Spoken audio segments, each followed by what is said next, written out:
ঘন কুয়াশার চাদর ভেদ করে অগ্রহায়ণের সূর্য উঁকি দেওয়ার আগেই জমজমাট ইলিশের হাট। রূপালী ইলিশের স্বাদ নিতে আসা মানুষের উপচে পড়া ভিড়। 2 দিনের ব্যবধানে ইলিশের দাম কেজিতে কমেছে 600 টাকা পর্যন্ত।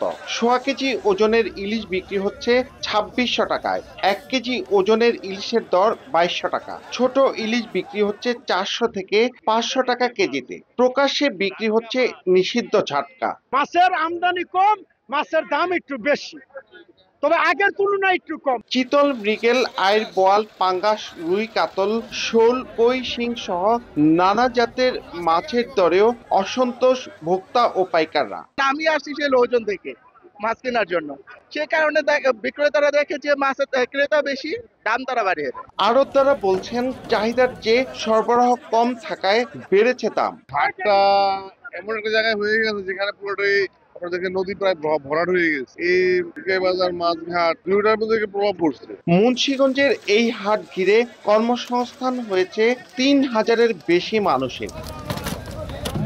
নাসির উদ্দিন উজ্জ্বল, সময় সংবাদ, মুন্সিগঞ্জ।